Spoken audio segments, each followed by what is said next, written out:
আসসালামু আলাইকুম গাইস, আশা করছি সকলেই অনেক ভালো আছেন এবং আমি অনেক ভালো আছি। আজকে সকাল সকাল কবুতর খামারে চলে এসেছি এবং কবুতরগুলো ছেড়ে দিয়েছি।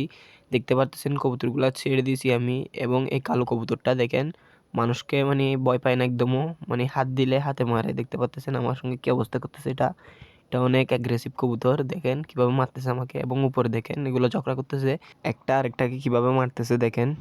তো গাইস, এখন আমি কবুতরগুলোকে খাবার দিয়ে দিব এবং খাবার দিয়ে দেওয়ার পর আপনাদেরকে দেখাচ্ছি কবুতরগুলা। তো গাইস, কবুতরগুলোকে খাবার দিয়ে দিয়েছি, দেখতে পারতেছেন মাশাল্লাহ সব কবুতর কি সুন্দরভাবে খাবার খাচ্ছে। দেখতে পারতেছেন আমার হাতে খাবার নিয়ে কবুতরগুলোকে আমি ডাকতেছি, কিন্তু এগুলো আমাকে পাত্তাই দিতেছে না, সবগুলো খাবারে ব্যস্ত, কেউ আমার দিকে দেখতেছেই না। এমনি ডাকার সময় কবুতরগুলো সবগুলোই চলে আসে হাতে। এখন যেহেতু মাটিতে খাবার দিয়ে দিয়েছি তাই হাতে আর কেউ আসতেছে না। কবুতরগুলো আসলে সুন্দরভাবে খাবার খাচ্ছে, দেখতে পারতেছেন। আমার 2 জোড়া কবুতর ডিম পাড়ার জন্য প্রস্তুত হচ্ছে, মানে ওরা এখন প্ল্যানিং করতেছে আস্তে আস্তে বাসা করবে। বাসা করার পরে ওগুলা ডিম বাচ্চা করবে। এখন বর্তমানে ব্রিডিং করতেছে কবুতরগুলা, ব্রিডিংয়ের পরেই এগুলো ডিম দিয়ে দিবে ইনশাল্লাহ। এবং 2 জোড়া কবুতরের বাচ্চা আছে।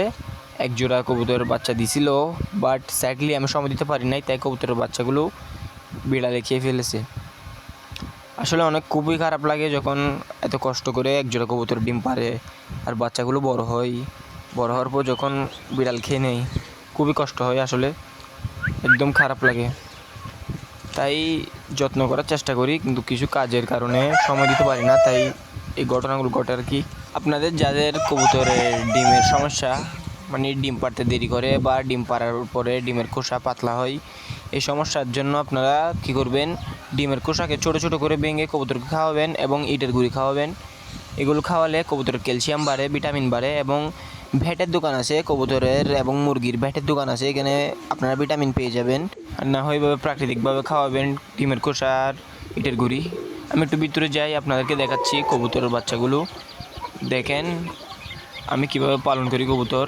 এই যে দেখতেছেন আমি খোপ বানাইছি, খোপগুলা মোটামুটি কবুতরের বাচ্চা কবুতর সহ থাকার জন্য অনেক যথেষ্ট বড় আছে কবুতরের খোপগুলা। এ দেখেন কবুতরের বাচ্চা মাশাল্লাহ খুবই সুন্দর, একটা হাই ফ্লায়ারের বাচ্চা। হাই ফ্লায়ারের সঙ্গে গিরিবাজের সঙ্গে জোড়া দিয়েছি। এখানে আরও অনেক বাচ্চা আছে, দেখতে পাচ্ছেন। এগুলোর বাবা মা অনেক ভালো ফ্লাই করে। এই দেখেন মা চলে আসছে খাওয়ানোর জন্য, মা এখন যাবে উপরে। এই কালো কালো কবুতরটা যেটা দেখতেছেন, এটা আমার ঘরের বাচ্চা। অনেক হিংস্র একটা কবুতর, অনেক অ্যাগ্রেসিভ, মানে মানুষকে ও ভয় পায় না, হাত দিলে মারে। দেখেন কীভাবে তাকিয়ে আছে ক্যামেরার দিকে। এখন ঢুকে যাবে ঘরের ভিতরে। এই জোড়াটা ডিম পাড়ার জন্য প্রস্তুত হচ্ছে, এটা আর এটার মাদি। আজকের ভিডিও এতটুকুই। নেক্সট ভিডিওতে নেক্সট আপডেট জানানোর চেষ্টা করব। ততক্ষণের জন্য ভালো থাকবেন। আসসালামু আলাইকুম।